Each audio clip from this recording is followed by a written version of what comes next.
Hello and welcome to this pricked zipper finishing technique tutorial. In this video I will show you how to do a pricked zipper, which is a special clothing construction technique often used in couture garments. It gives a high-end hand-finished look that really shows the amount of time and effort you've put into a garment, rather than using a machine stitch, top stitch to finish your zipper. So I'm going to get started. If you are using this video for general use and not for my class, you'll need your garment that you're applying your zipper to, as well as your zipper, a marking tool, a ruler, and some pins, as well as some thread to hand sew, and your machine. If you're in my class, you'll also need your 2 rectangles of fabric that we will be using as our garment, in quotes.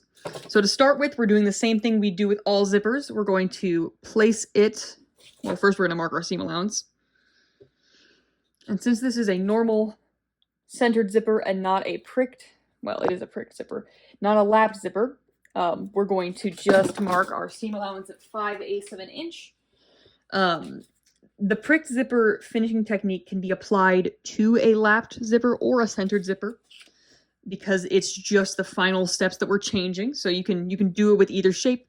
In this video, am showing you how to do it on a centered zipper because that is, in my mind, the more common of the applications.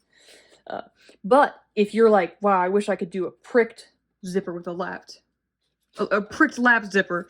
I wish I could make my zipper as complicated as possible. Then what you can do is you can watch my lapped zipper video, and when it reaches the part where I machine top stitch the top flap on, just veer off and jump to the end of this video where I show you how to do the prick stitch portion of this. So now I'm going to see where my zipper placement will lie. Most real patterns have a notch indicating this, but since we are just stitching it onto little rectangles, I'm just marking that bottom notch there, and I'm going to pin my pieces together.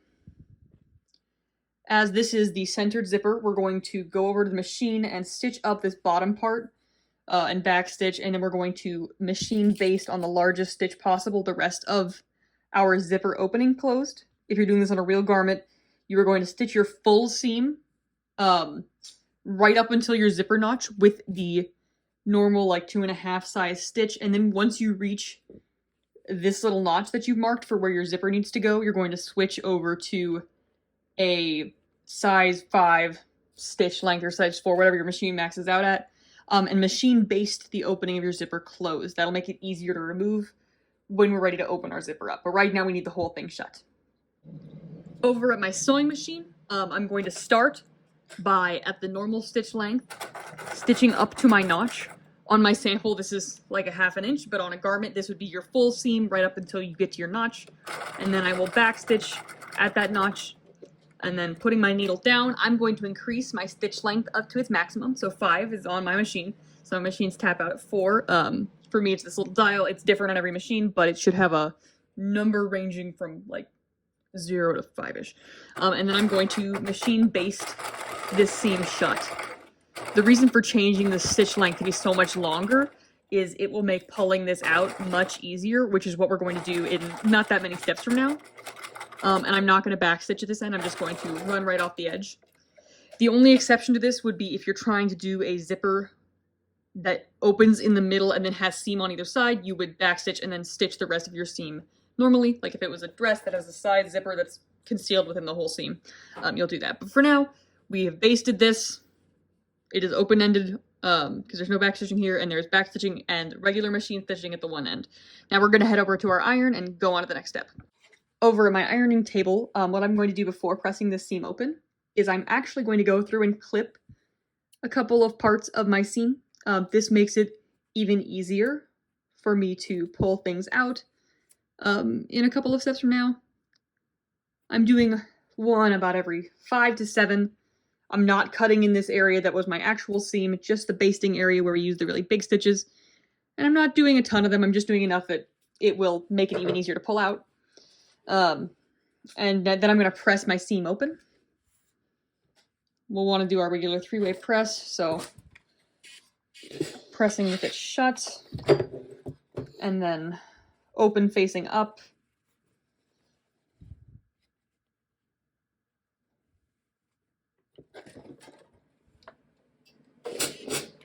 There we go, and then open from the back side. Excellent. Okay, so now that we've got it all pressed open, we're ready to pin on our actual zipper. We're going to start with the right side, which is usually what you do in zippers. And really quick, I'm going to make sure I've got the bottom notch. It's in here somewhere. Yep, the last place I look. Okay, so this is the bottom. And this, of course, is the right side. So I only want the right side seam allowance. I'm getting everything else out of the way so that I'll only be stitching into this side. Then I'm going to open my zipper up. And I'm going to place it into the seam allowance.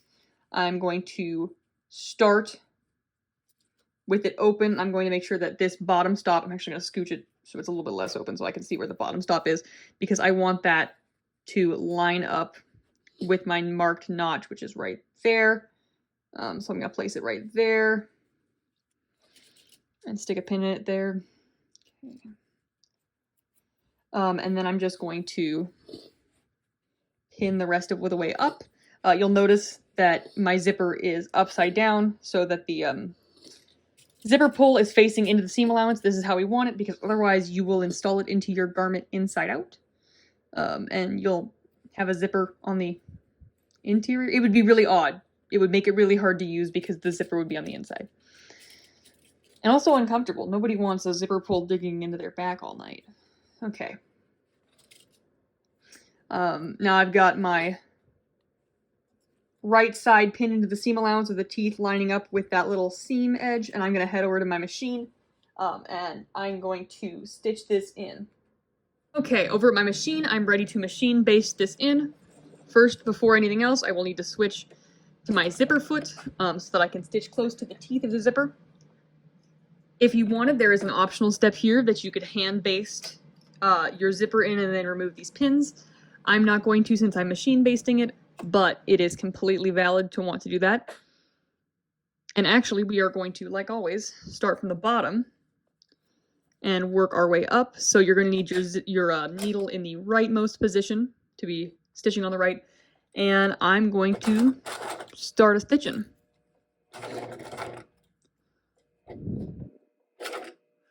And my stitch length is pretty big right now. Once I get to about there, I'm going to move the zipper pull back behind where I'm sewing so that it can be out of the way. I'm actually not far enough, I guess, yet. So I'm going to move it forward and then back.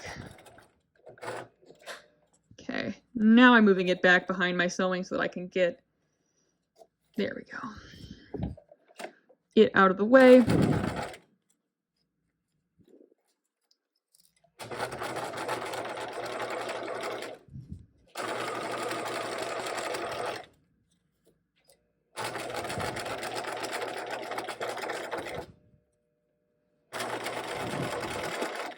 Okay, and then once I've reached the end of my zipper, I am going to clip this off and head over to the next step. This next step actually takes place in the machine as well, but I am going to pin a couple things first. So I've got my right side of my zipper basted into the seam allowance, but this left side is still loose. So what we want to do is we want to zip it closed, and then I'm going to unfold the left side of the seam allowance, keeping everything else off to the side, because I only want to be stitching into the seam allowance. This will conceal our stitching, and also, especially with the pricked zipper, the goal is to have nothing showing machine stitching wise. That's why you do the pricked finish. So that is the other reason why we're basting into the seam allowance. Okay.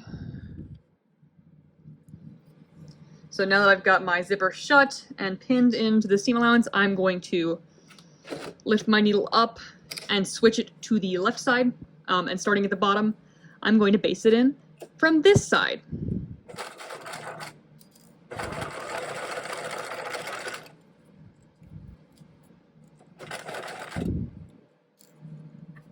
And I've got lots of clinging threads today that want to get involved in the zipper process. It's really important that you stay away from the teeth on this one, just as before, because if you stitch over your zipper teeth, it can't function. Okay, and when getting up to this zipper head here, I'm going to attempt to kind of scooch it back. A little bit more difficult because it is getting stitched into our seam. But once I've got it out of the way, I'm putting it back as if it was still closed, and I'm going to stitch the rest of the way up. Okay, and now I've got this all done, all basted in. So from the right side, there's no stitching, but you can see the suggestion of a zipper from the back. So now we're going to open up our seam.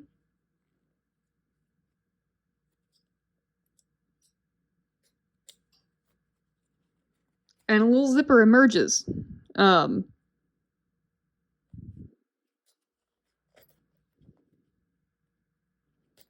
But we're not done yet because we still haven't done the part that makes it a pricked zipper.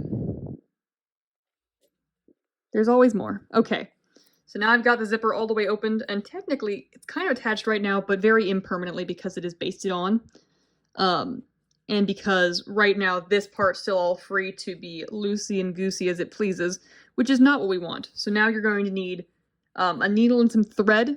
I'm going to pause the video while I get everything threaded and set up so you guys don't have to watch me threading a needle. Now that we've got our needle all threaded and ready to go, I'm going to do the part of this seam that makes it a pricked zipper and not a regular centered zipper. So this is the part where we diverge from the normal recipe, because if we were just doing a regular centered zipper, we would have, before opening the seam, we would have machine stitched all the way around, and that would have been our final step. Instead, our final step is going to be doing the prick stitch all the way around. So really quick, I'm going to just pin in really quick a couple of places to hold everything nice and steady. And then I'm finally going to show people what the prick stitch is for, because I've made a lot of students do the prick stitch in their sample kits, and when they ask me what it's for, I'm like, oh, it's for zippers. But only the advanced class is required to do zippers, so it's kind of a really funny, like, oh yeah, no, you'll use this in the future, and I'm not there. Hopefully they actually use it, but you know, sometimes you just gotta let birds fly on their own. Okay. So now that I've got my thing loosely pinned, which is just more of a security thing for me than for any super necessary purpose, I'm going to start doing the prick stitch, and I'm going to start it from this side. I'm trying to do it all the way around my zipper. And if you'll remember, the prick stitch is one where you're trying to, it's kind of like a backstitch's less cool cousin, is how it's described professionally by stitchers across the globe. But yeah, what I'm doing is I'm stitching it starting on this edge of the seam allowance here, and then going out to this side, grabbing a prick of fabric. It's almost like it's named that for a reason. And then pulling it through. So on the back, I'm going to be trying to get these big, like Z-shaped stitches almost. For the back of the side I'm working from. I'm kind of essentially whip stitching over the edge of this zipper. However, from the right side, it's got these little pricks.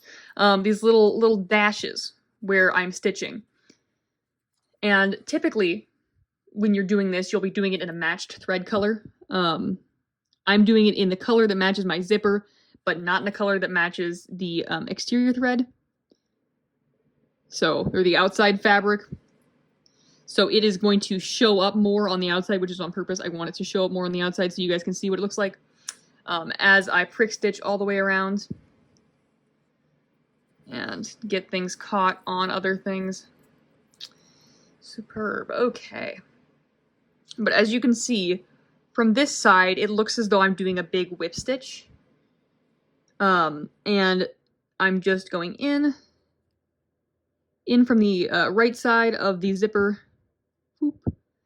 going underneath the edge of the zipper, grabbing a little prick of fabric from the other side, and then pulling it through. If you need a more detailed tutorial on how to do the prick stitch than this, I have one. It is listed as how to sew the prick stitch. And it is separate from the zipper videos, but it's showing exactly what you would need to do in this step if you're having a hard time following it with all the zipper nonsense in the way. That video shows it isolated from this specific application. However, it's the same stitch, and you want it to show up like that, little dots. You might be asking, why would anybody want this? Why would anybody want to do this? And there's a couple of reasons. One, when you do this, it is sneakier than having a big machine stitching line that's top stitching. because that's making no effort to conceal the fact that you top stitch a zipper in. On our other centered zipper where it's like a big rectangle of extra stitching around the outside, there's no intent to hide that. The other thing is when you hand sew something carefully and well, it looks good and people can tell it took time. So it's kind of a conspicuous labor sort of thing on fancy garments. The reason why you're doing this is because you're like, yeah, I had the time and I had the effort and I know how to do this. So I'm doing a fancy pricked zipper to really show all of my friends that I know cool high-end sewing techniques thanks to a YouTube video I was made to watch at some point. Which I know is usually how your conversations go with your friends, neighbors, enemies. You know, you walk around and you brag about your couture sewing technique abilities and the things that they can't do. But yeah, no, if anybody ever asks you, why would you do a prick zipper? It's mostly bragging rights is the number one reason. As everybody knows, the only reason why anybody makes anything is bragging rights. Once we reach the end of here, I'm going to pivot and turn the corner. You're also welcome to, at any point, pause this and go do your own thing, or go sew the zipper, because this is what one side of it is meant to look like. Specifically, if you look right here, these little dots are what you're going for. And then I'm going to pivot. I'm doing the same thing all the way around, but I figure it's useful to show the whole process in case anybody's really, really displeased about the prick stitch.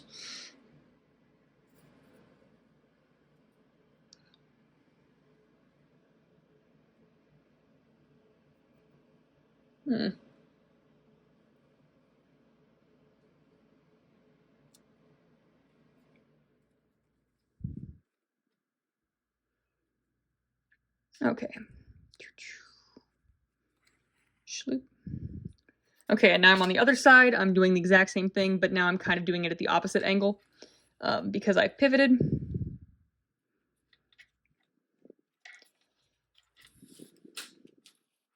It's interesting. This one is listed as being a variation on the backstitch and everything. All of the readings you do about sewing stuff, which I'm sure you all love doing, is reading theoretically about sewing stuff. But anyway, regardless, and all the handouts and things I give to people, the pre-written dialogue about it is that it's a variation on the backstitch. But I really think it's more of a whip stitch, but in the middle of fabric. Because if this was the edge of something, I'm doing the same movement that I would be doing for a whip stitch. Just coming up with really exciting dialogue and hot takes on stitching ideas while filling this time in the zipper video. For anybody who's stalwartly still watching me do the prick stitch in a big rectangle.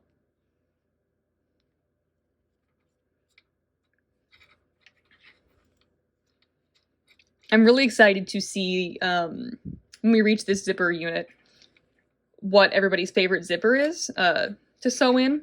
My bet is it's going to be none of them. But no, in a very real sense, I feel like this one is the most soothing, and also I feel like I'm working in some sort of Parisian garment district, high-end workshop for a man named Pierre. I think people are going to hate the lap zipper. That's all this to say. I think the lap zipper is going to make some enemies. But I hope everybody finds these tutorials to be useful. If this is on your regular garment, you're doing exactly what I'm doing, but all the way through the open placket of your zipper, no matter what size that is. It could be a 20-inch zipper and you got a prick stitch all the way around it. That would suck, but the things we do for art, right? Okay. And now that I've reached the end here, I'm going to tie off my thread. And then we're going to be done.